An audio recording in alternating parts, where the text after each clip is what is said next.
Dr. Patrick Quirk, and today we're talking about attention deficit hyperactivity disorder. Um, what we're first going to talk about is just some of the history of this disorder. One of the things we know about psychology and really about almost every area of human endeavor is for a period of time we don't recognize that something exists, and then we do, and then there's a whole progression as our understanding of that condition evolves, how we look at it, how we treat it, and so on. So I gave you a few minutes on just that concept to start with. The first time there is a record of anybody identifying any condition that looked like this or seemed to be in this category was a Dr. George Still, and he was an English physician in 1902. And you'll love some of these terms that they use for these sort of things. The term he used for this disorder was an abnormal defect in moral control in children. Wow, doesn't that sound horrible? But that's kind of their first look at it. The way he went on to describe it, he was really describing ADHD, and his belief was that this was something that had more of a brain base than just a behavior or personality base, but it does give you kind of a feel for the kind of moralizing kind of character that the way people would think about psychological issues back then. The next time we really check in on that was more in the 1950s, and now we're going from England to America. And there were really two terms used in like the 1950s and on into the early 60s before they evolved into the terminology we use today. So one of the terms they used was hyperkinetic impulse disorder was one that was used in the late 1950s, early 1960s.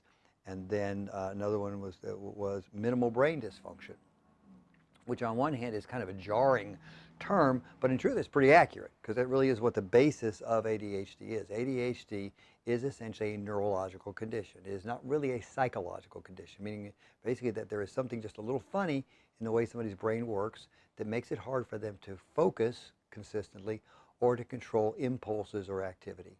And so that's really what we believe the base of it to be. In reality, we don't even know quite what that is from person to person because often it's different. Remember when I was more active with the UAB Medical School and was on faculty there, I read a lot more of the research and literature. There was actually one research that was doing some really interesting stuff where they talked about was temporal lobe ADHD or occipital lobe ADHD, and they were actually identifying different parts of the brain where they felt that there was some kind of minimal problem that made it hard to function, and then they were seeing some differences in how this ADHD thing showed up. So that was just kind of an interesting thing.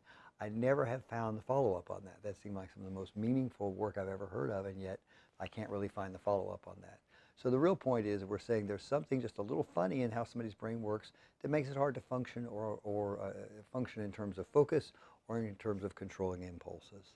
When we first started identifying it in the 1960s, they came forward with the first medications they came forward with was something called Cylert, dexedrine, and Ritalin. Ritalin is probably the one you recognize the most in present day. And what they were realizing was if something in your brain was working a little bit below par, we need to just stimulate you, basically get you stimulated, and then that will kind of sharpen up everything and make you better able to function. What we know is that regarding focusing, these things also make anybody else focus better too. You know, it's the same reason why we drink coffee is to give you energy and improve your focus.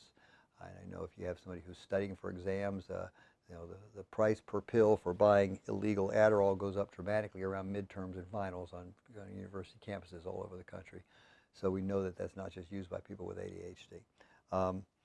As we went along through the 1960s and 70s, this was something you certainly heard about, and as I was being trained, I learned about these conditions, but it wasn't nearly as front and center as it has become.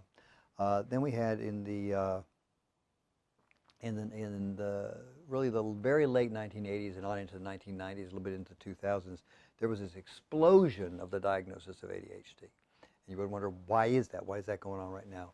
Well, that has a lot to do with generational kind of issues. And what we had was, at that time, we had a new generation where the whole nature of parenting and family had kind of ratcheted up a couple notches to where people were having less children, and they had more interest in making sure they saw all the details of children.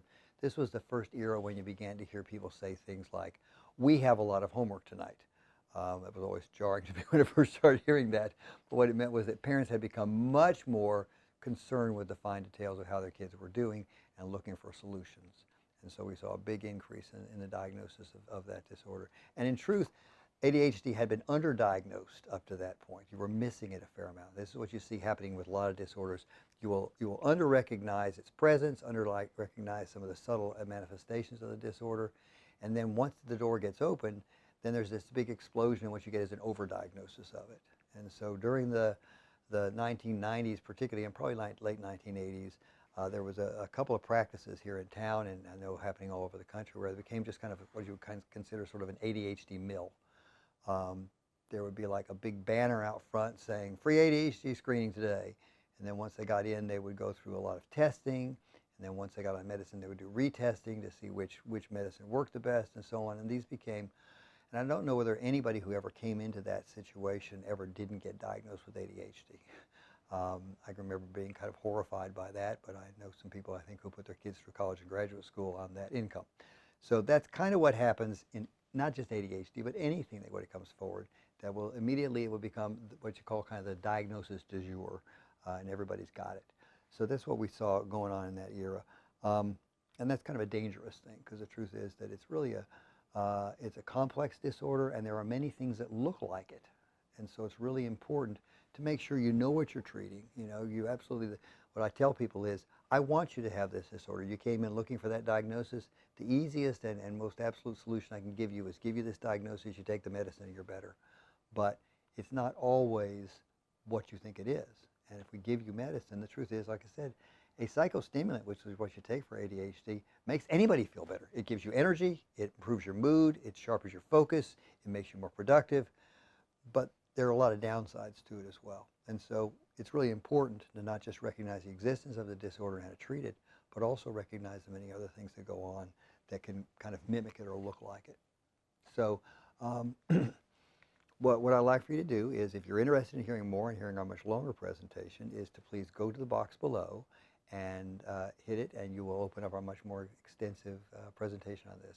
In the meantime, please hit the subscribe button and hit the like button. Thank you so much.